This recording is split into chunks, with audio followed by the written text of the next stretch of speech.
Hi, this is Bill, and you are on Finest Travel Beat with Angela and Bill. Today we take you to the port of New Orleans and a ship tour of the Norwegian Breakaway.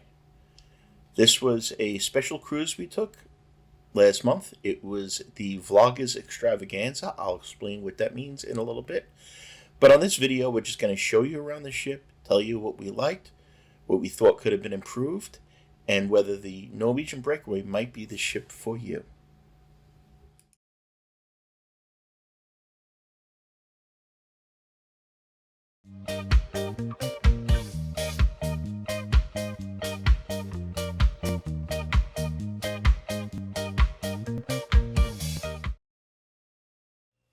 Again, this is Bill. We really appreciate you watching this video.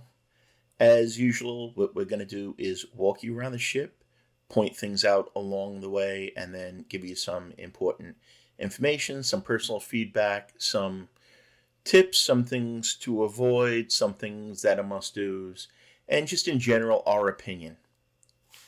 Now, the Norwegian Breakaway was built in 2013.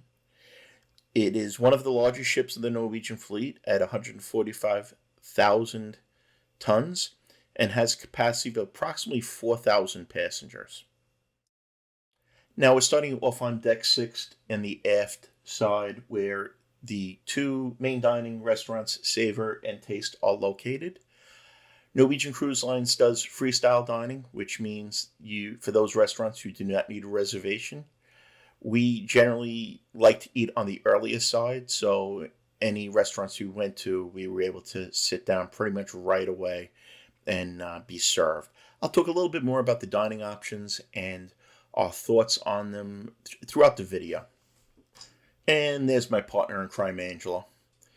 She's probably there making sure that we don't purchase anything from the art auctions, which we did on a Norwegian cruise a while ago. And while we like the art, it is pretty expensive. I should also point out that there was the mix bar that was located between Taste and Savor restaurants.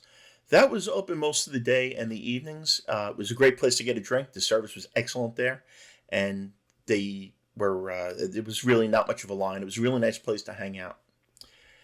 Here we have the teppanyaki restaurant. We did not try this one. Generally, we're not a huge fan of teppanyaki at sea because they don't do the fire volcanoes and stuff. Flames and cruise ships generally don't mix well.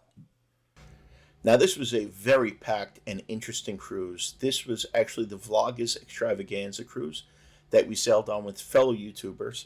It was run by some of the top names in YouTube content creation, including Tony from La Lita Loca, Alyssa and Jason from EECC Travels, Josh Hokum from Cruises with Josh, and Sharon and Jamie from Sharon at Sea. There were a ton of additional content creators, including a couple of our favorites, Don from Don's Family Vacation and J and D from Paro DJ.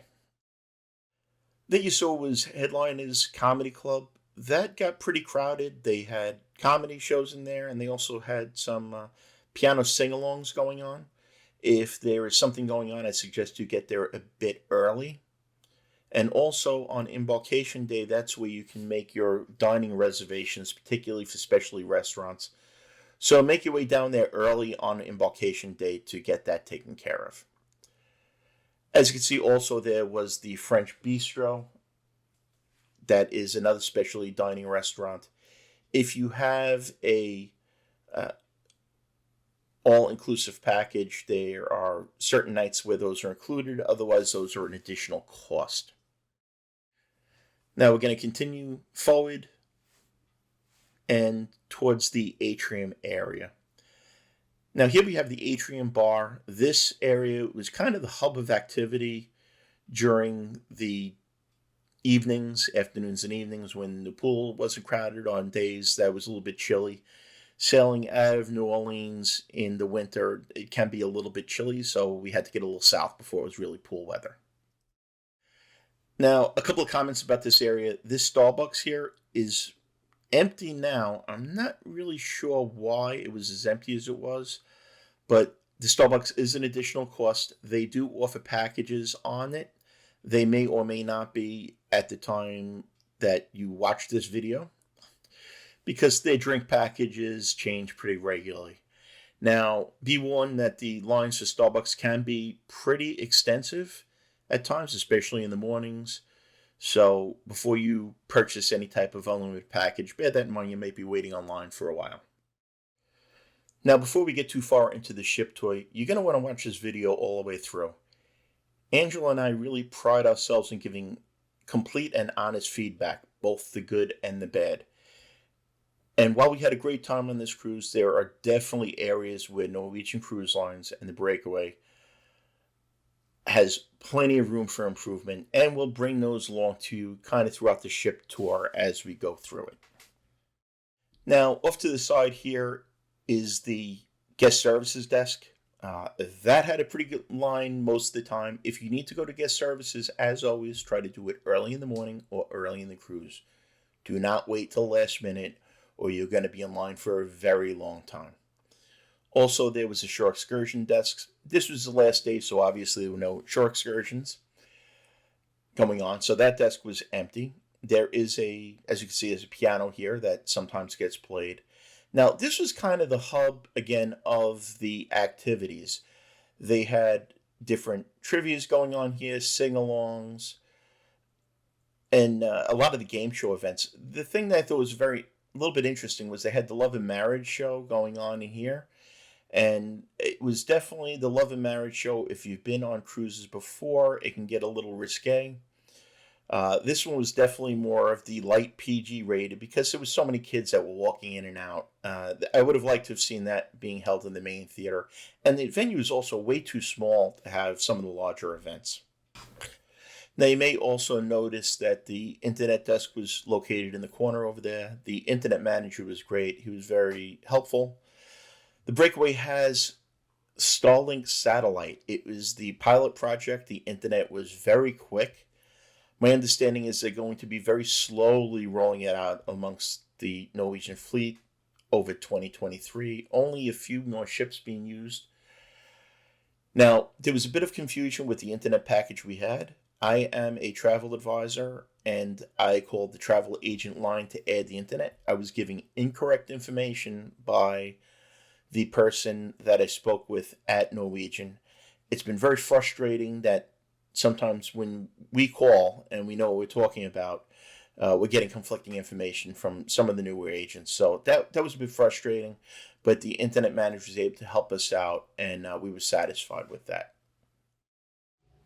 Now, over here, walking again forward of the ship, is the library. The library is a really nice, quiet spot to read a book or do a puzzle, just kind of have some downtime quietly away from what else is going on. Now, there was certain hours that the library was open, and what I thought was a little strange was the books were locked up when the librarian, I guess, was not there, which I thought was a little bit disappointing. That most cruise ships I've been on, you were able to take a book out at leisure, and it was kind of on the honor system. Also in this area was some meeting rooms, and if you go behind those doors is what's referred to as a Spiegel tent. Now, I don't think there was any shows going on while we were on the ship. If there were, we missed them. But my understanding is that they do different dinner type shows and a Cirque type of show at times. But again, we didn't see anything going on there. It was so busy with other vlogger events that we definitely may have missed it. So with that, I'm not 100% sure of. We'll talk a little bit more about the seating in the atrium area, but I want to take you up to Deck 7 now. Deck 7 is home to the box office. As we walk through Oceans in the game area, we'll tell you a little bit about the box office. Now, the shows often sell out on the Norwegian app far in advance of the sailing. However, that does not mean that there are not reservations available. When Angela and I got on the ship, the first thing we did was we went to the box office, and we were able to get reservations for every show we wanted. We did have to wait in line for about, I would say, a half an hour. We had a little bit later embarkation, but we were able to get all the shows you wanted. So when you get on the ship, probably the first two things you're going to want to do is go to deck 6 to the comedy club, make your dinner reservations, and then up to the box office, which is by the main theater, and make your show reservations. Now we are on deck 7. We are walking from the forward section aft. Behind us near the box office is the main theater, which is called the Breakaway Theater. There's also a bar located there. We're walking now through the game room area. There's a small bowling alley, believe it or not, as you saw, and also some games. These games are an additional cost. And this is O'Shea's. O'Shea's is open 24/7. The bar might not be open the full time, but you'll be able to get food, and you'll see the restaurant area. There's some dart games. Again, this was filmed pretty early in the day, so the bar was closed, and the seating area over here was closed. But this got packed. Embarkation day was insane. This kind of took over where most ships have the buffet is being crowded. This got pretty crowded. This bar rail seating over here was kind of neat too, because you could sit up there and you could watch the shows going on or whatever event was going on in the atrium. Again, the ship was pretty crowded, so it was a little bit of a challenge getting seating. Now, this area over here is open 24/7. Great option, great food. We had burgers, we had hot dogs. There was all kinds of different pub-type food.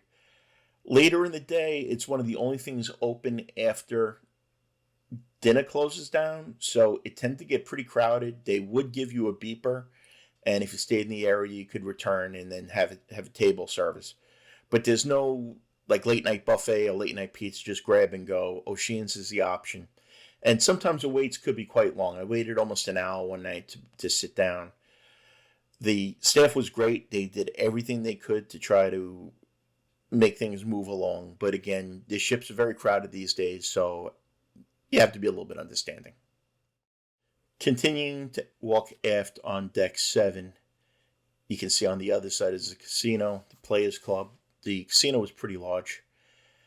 Beautiful chandelier here. This is not an atrium or anything. It's just kind of an open area on decks 6, 7, and 8. To the right is the Bliss Lounge. We had a couple of vlogger events in Bliss Lounge. There is a bar in here. This served as a bit of a nightclub. Again, we didn't see as many of the shows or go to as many events as we would have liked because we had so much going on with different seminars on vlogging and cruising in general that we were pretty busy. But if you've been on the Breakaway and you've seen anything in the Spiegel tent or you spent some time in the Bliss Lounge, I believe this was a nightclub at night, please let us know in the comments below your thoughts, particularly in the Spiegel tent. That kind of intrigued me. I wasn't sure exactly what it was, and I'm still not. Now we're going to fast forward a little bit further forward on deck 7 because this, as you can see, is a casino area, and they generally don't like you filming within the casino. So even though there wasn't really a lot of people playing and the bar wasn't open at that point, one of the things I really like is the bars with the Joker Poker or Jacks Are Better. That's kind of fun to do. I usually do that in Vegas. That's the extent of my gambling. Off to the side here is Shanghai's, which was a noodle bar. This is included. This is considered a main dining area. It's not an additional cost.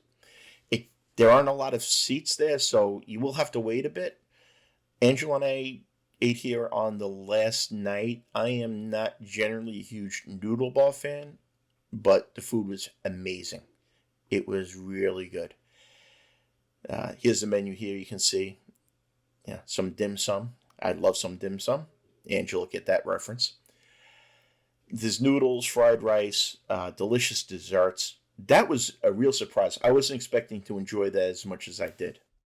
Now you can see in the elevator lobby there, it's listed as 6, 7, 8 Ocean Place. That's for decks 6, 7, and 8, which are kind of the main areas inside for guest activities. Now, all the way forward on deck 7 is the Manhattan Room. The Manhattan Room is also an included dining option, but they do have shows going on at night. There's different music, and it's kind of a callback to the old supper clubs of the 30s and 40s that were popular in New York.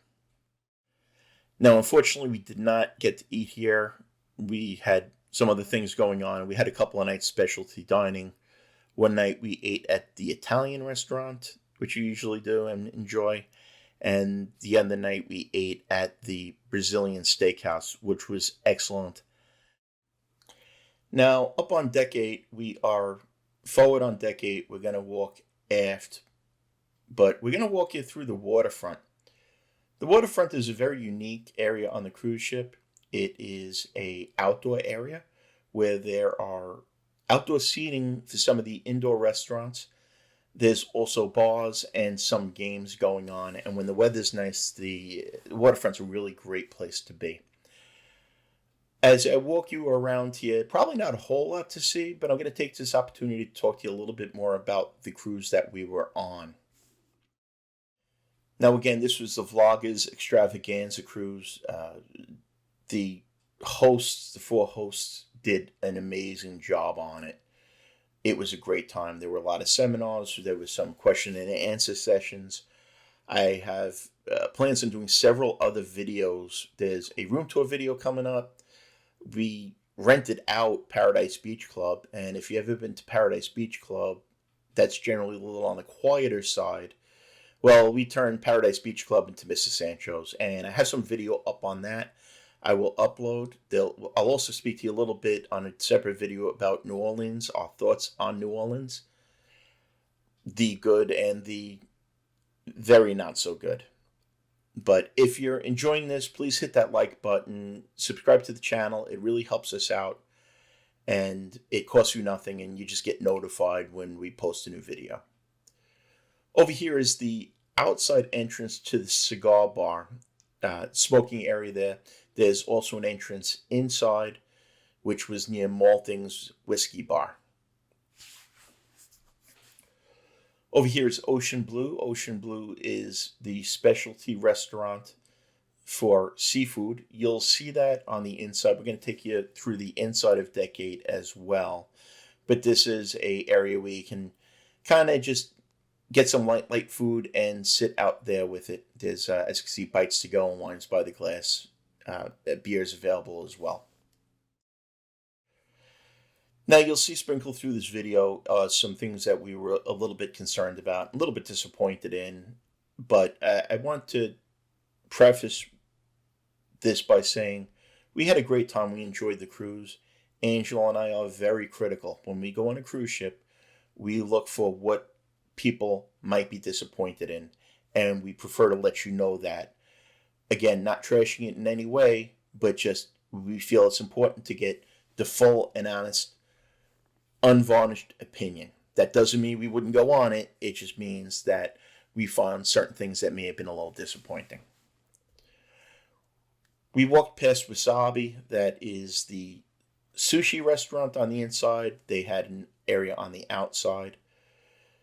And over here you can see just kind of window shopping for the gift shop. We'll show you the gift shop in a little bit. And there's some areas over here where you can just sit and get away from it.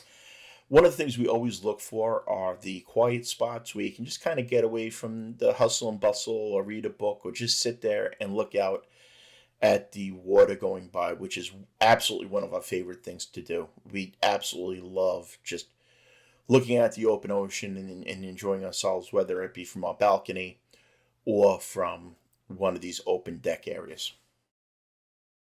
Now, where I'm looking for the bars, this is what Angela's looking for, the gelato place. The gelato place was additional. Unfortunately, Angela didn't get to sample it because it was, again, we were just really, really busy on the cruise, but there is gelato available. There's also an ice cream machine that is complimentary, and that's available up on the pool deck. Taking you back inside on Deck 8, here is the bake shop. This was not open when we were filming, but they did have different baked goods and coffee there. That is an additional cost as well.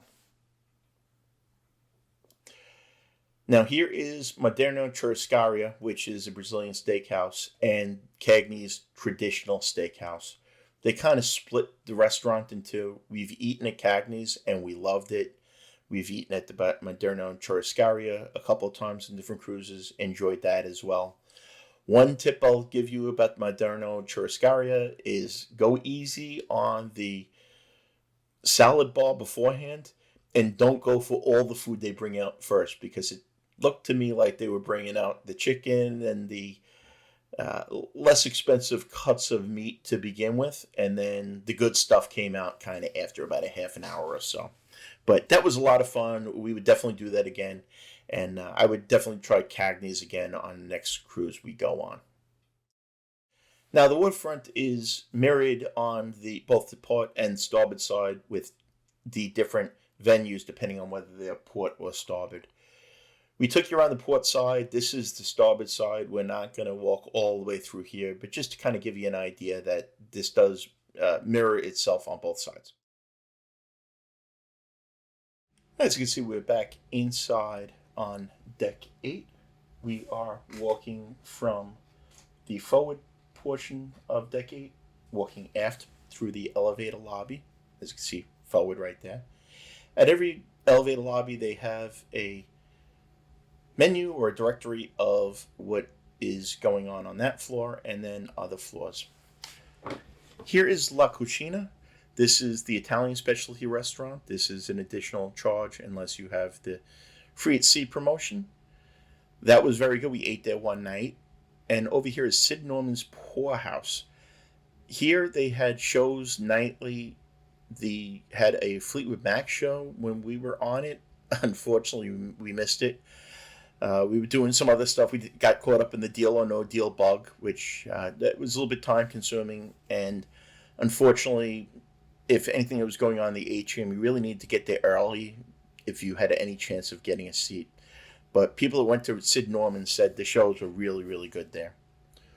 Off there is the bar for the Italian restaurant, and off on the left here is Maltings, which is their whiskey bar.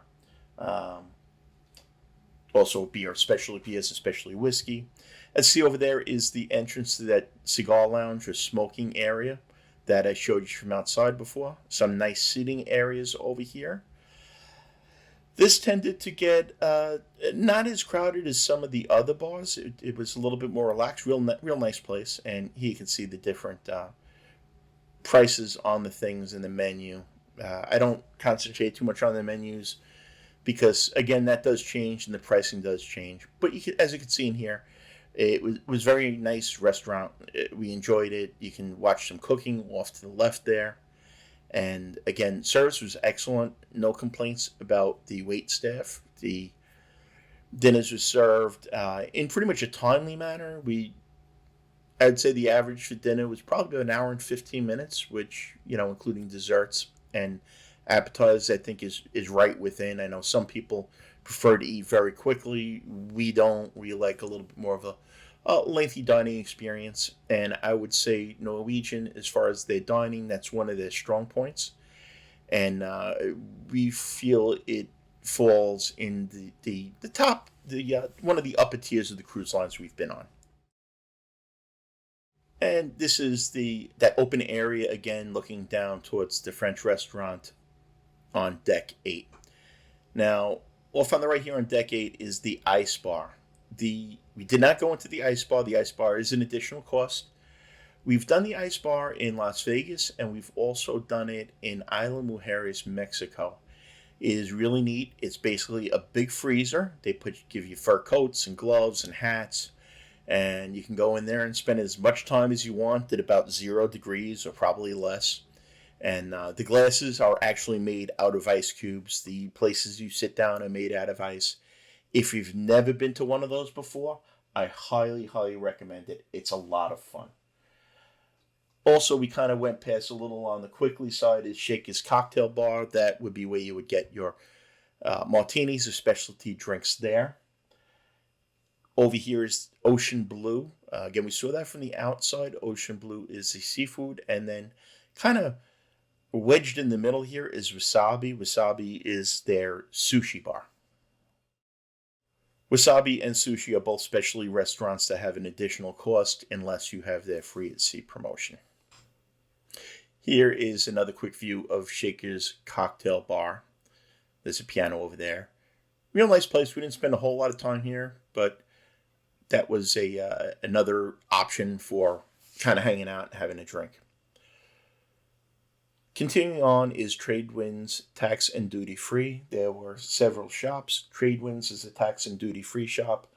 There is also a photo gallery here and a gift shop.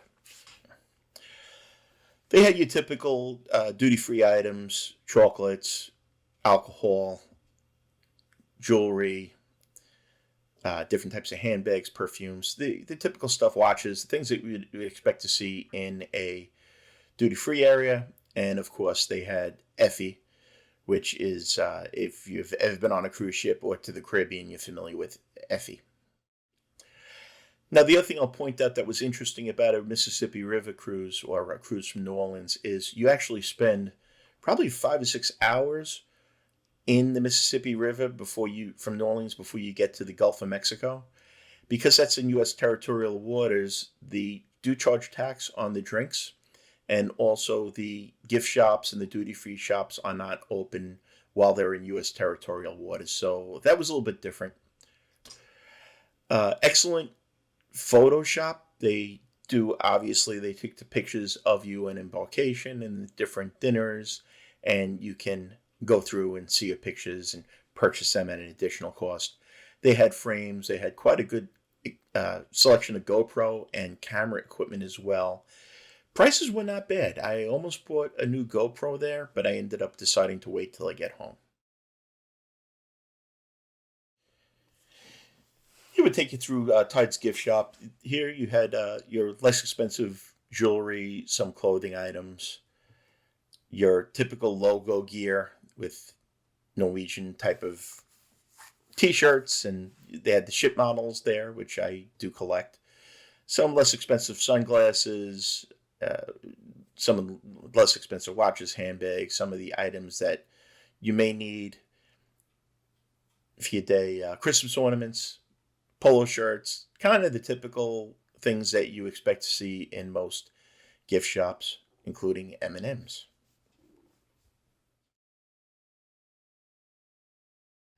As I let you walk around the gift shops a little bit and browse, I'd like to ask you to hit that like button if you're getting value out of this content. And if you'd like to see more videos like this, including the ones on this cruise and other cruise ships, all-inclusive resorts, please hit that subscribe button. It costs you nothing.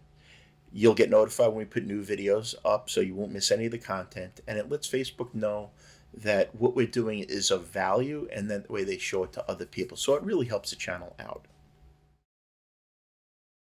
I'd also like to thank all of our viewers for the incredible feedback we've gotten and comments. It really means a lot to us. We are not tech people. We just love to travel. We love to share our opinions, and we find these type of walkthrough conversational videos seem to really resonate with people, and they seem to enjoy it. It gives you a real feeling of the layout of the ship, and then also it gets you some good information. So if there's any questions you have, please drop them in the comments below as well. We love to interact with people, and we get that information out to you so that you can maximize and make the most of your vacation. We'll let you wander just quickly through the duty-free store. You can see it have the perfumes as Effie.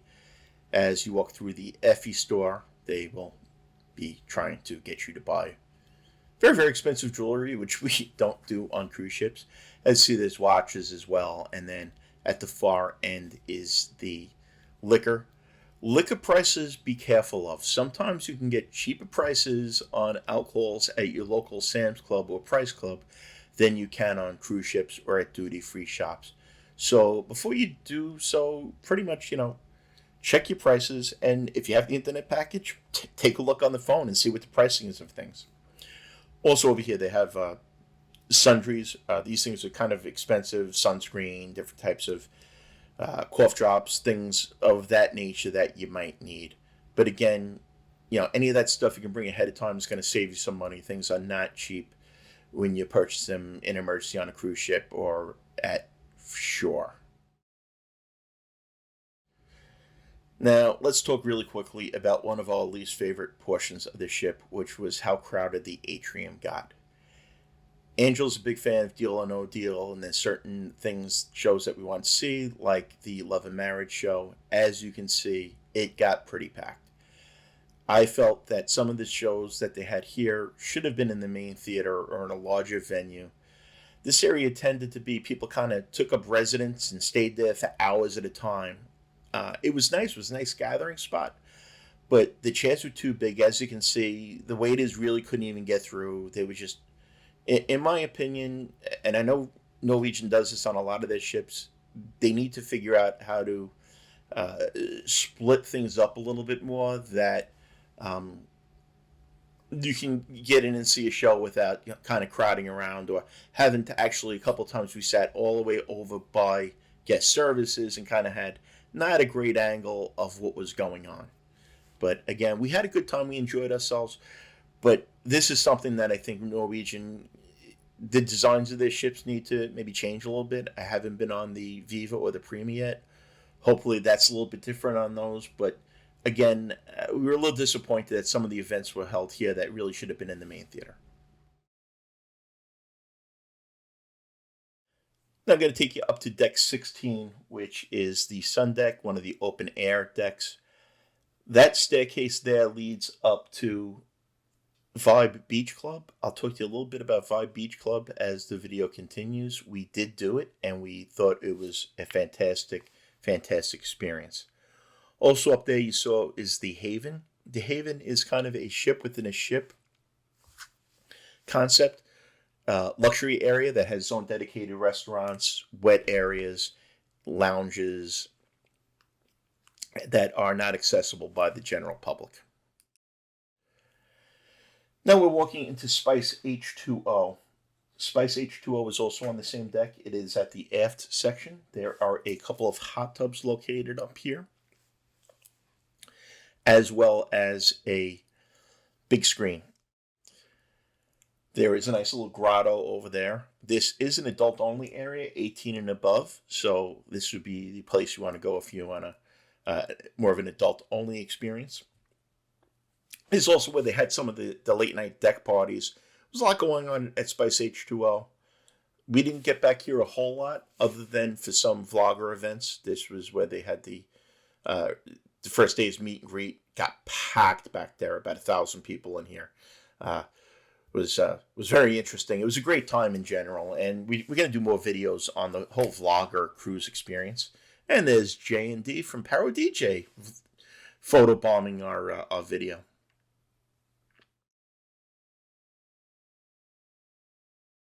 Deck 16 also has the kids areas. We did not film the kids areas, obviously. We don't want to include children in our videos. And there's plenty of stuff up that Norwegian has, some great promotional materials that explains the different kids club options that are available. Again, here is the Haven. A little bit more about the Haven. The Haven does have its, like I said, its own courtyard. It's got a private spa, a pool. The rooms are somewhat expensive, but people that I know that have gone to the Haven absolutely loved it. Also, Vibe Beach Club. Vibe Beach Club, the first rule of Vibe Beach Club is don't talk about Vibe Beach Club. It is a additional cost, but it is a small area. It has a hot tub, a private bar, lots of lounges. It's a really nice area. You can purchase it for the week, which we did. And it's a little on the costly side. Now you can purchase it in advance, but honestly, anytime we've been on a Norwegian cruise, we will do this because it just provides that little luxury experience. And when the hours that it's open, it does close, I believe, at 5 p.m. There's never a wait for a drink. They get to know your name right away. It's just a really nice experience. Over here is the Mandarin Spa and Salon and the Pulse Fitness Center. We'll walk down here a little bit, show you. There are barbershops if you want to get a shave. They do hair treatments. Angela very often will splurge on herself and get her hair done here. It's something she really enjoys doing. It's very relaxing.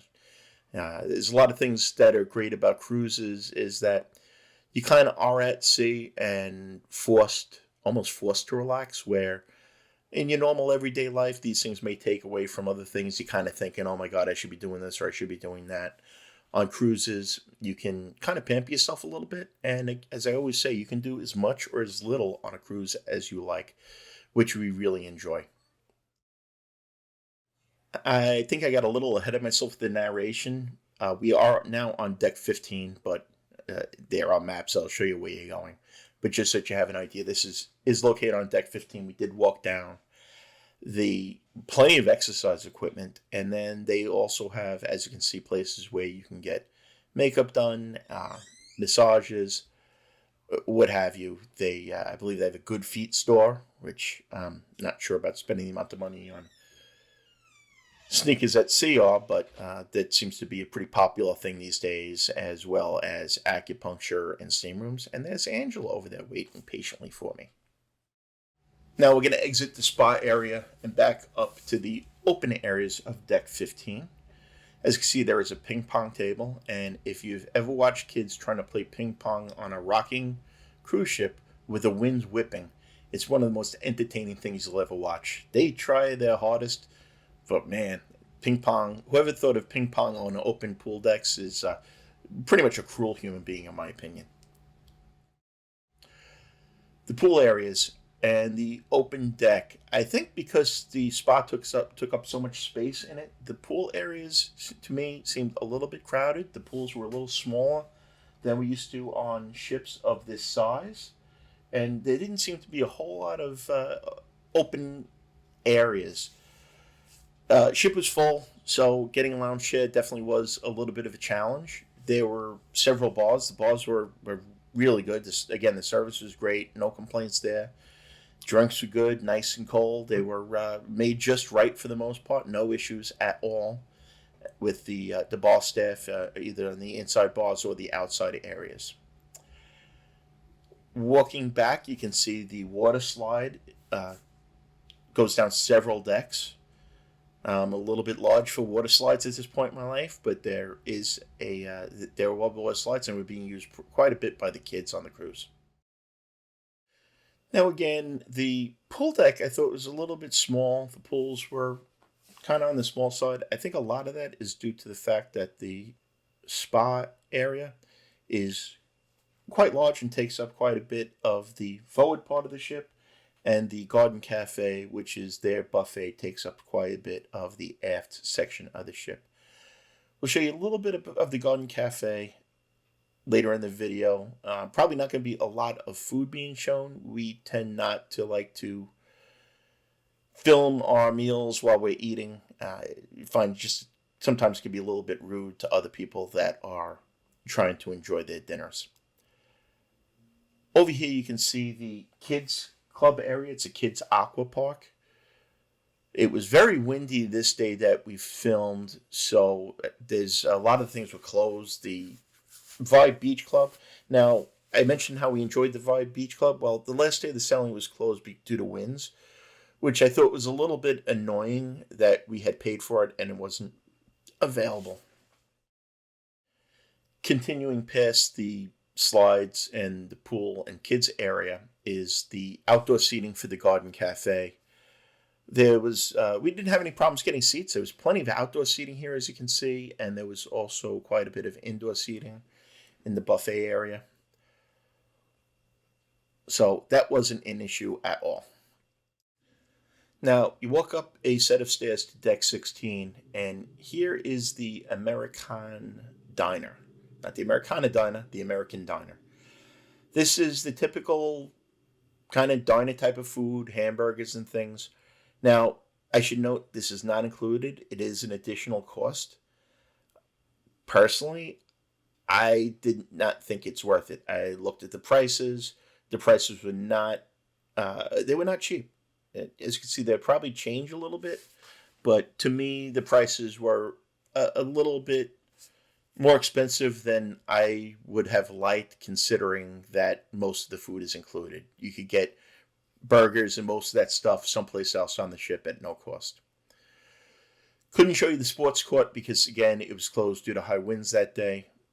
This was the winter time, and we were sailing out of New Orleans, so when you're sailing in and out, it's a little bit chilly, a little bit windy. That was a really interesting part, though, is sailing the Mississippi River. That definitely checked off something on the bucket list for us. Now, as you can see here is the arcade. Arcade, again, is additional cost. I will note that for a cruise line that bills a lot of things as free at sea, there are a lot of additional costs involved. At the end of the video, I'm going to explain some of the caveats behind the free at sea promotions so that you know what to expect when you're on board. Located on the same deck is the Entourage Teens Lounge. This didn't open till 3 o'clock p.m. on this particular day, and this is for ages 13 to 17. Again, plenty of kids areas on the ship. As we continue walking along here, I'll talk to you a little bit about the free at sea promotions and what to expect on those. Now, Norwegian bills the free at sea promotions as including drinks, internet, specialty dining, and shore excursions. The drink package is good. It is the premium drink package. Specialty dining is generally 2-night specialty dining on a 7-night cruise. Of course, these are both subject to change. When you book the free at sea promotions, you do pay gratuities on the dining and on the drink packages at the time of purchase, so you should be aware of that. There is no additional gratuities required on board for either of those. Now, where it gets interesting is the free internet. The free internet's not really free internet, like as in a package, it's minutes.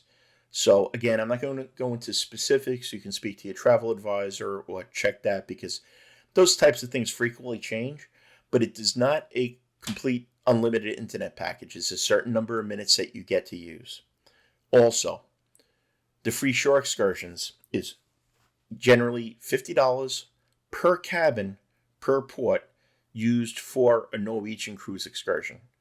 Now, I've been on a lot of cruises. I don't know any excursions that cost $25 per person. So the credit is nice, but there's a great misconception that it's free shore excursions, which it really isn't. It's still a good value, but that's the type of thing that you really need to weigh in making your decisions on the particular cruise line and whether you need the free at sea package or just to sail away. Getting back to the tour is the sports deck. There's a ropes course up there. Now, it was too windy to have the sports deck open or the Vibe Beach Club open, but yet the ropes course was open. One of the things that kind of had me scratching my head again on the Norwegian Breakaway. As you can see, the basketball is closed due to inclement weather, but we have kids climbing on ropes courses. Interesting. Well, we're going to walk you through the buffet, show you a little more footage from the ship, and we'll tell you our thoughts. So thank you for sticking around as long. This is a longer video than we normally do. We generally like to keep our videos around a half an hour, but there was just so much to show you on the ship and so much to unpack. And before we share the final thoughts on whether we would do this cruise again, please hit that like button, subscribe, ask any questions you may have. We love answering the questions in the comments, and just let us know if you've been on the Breakaway, what your thoughts are. Do you think we were too harsh on them or just right? Now let's talk about a couple of the big issues we had. One, we had a large group. There was almost 1,000 of us on board. We were all supposed to get bottled water. It became the joke of the group that was Watergate because the water was not delivered as it was supposed to be. People going to guest services. The group leaders were trying to get this taken care of. Finally, water started being delivered to the room. In some cases, it was delivered the day before we were leaving, so we were stuck with 6 bottles of water. I'll also note that bottled water and canned soda is not included in your drink package. Those they will charge you extra for. which is another thing that seems to be the trend in cruising, which we're not thrilled with. The other thing that I'll note is that we were forced to miss one of the ports due to inclement weather. Now, while we understand that, normally port charges are automatically refunded to your onboard account the day after missing a port. We found out that we actually had to go to guest services, wait in line, and request that the port charges be returned to us. This was very unusual. Again, it's only a couple of dollars, but it was kind of the principle of the matter that we had to actually request something that's been normally automatic on other cruise lines. Now the good. We had a fantastic time. It was really interesting sailing out of New Orleans on the Mississippi River. We got to interact with some of our favorite YouTube content creators. Tony from La Lita Loca is just a solid, fantastic guy. Sat down with me, had a conversation with him for some time. The internet was great. The food was fantastic. The service was good. On the ship, we really enjoyed things. We just thought there was some misses that on a corporate level, Norwegian could probably do better. Would we sail on Norwegian Cruise Lines or the Breakaway again? Yes, we would. With this caution, Norwegian is trying to build themselves as a premium cruise line. And in our opinion, if they are at the same price point as a celebrity or as a princess, we definitely prefer the celebrity and princess experience better, particularly for us, and we don't have children. To us, they're still more comparable to Royal Caribbean, and their pricing is very comparable to Royal Caribbean if you include the differences in drink packages and things like that, which you pay extra for on Royal Caribbean and are included in many of the Norwegian packages. It all comes down to value, which can change from week to week, month to month, and time of the year. So you definitely want to weigh the options. Norwegian is a solid option. There are some that, for us, we probably would prefer at this point. Again, thank you so much for watching. We really appreciate you sticking around with us. This video is a little bit longer than our normal ones. But again, we had a lot of information to give you and a lot of opinions and stuff to unpack. So again, subscribe. We have several other videos in the works on this cruise and on many other cruises that we have upcoming. And thank you so much. On behalf of Angela, we really appreciate it. And we will see you on our next adventure. Bye-bye, everybody.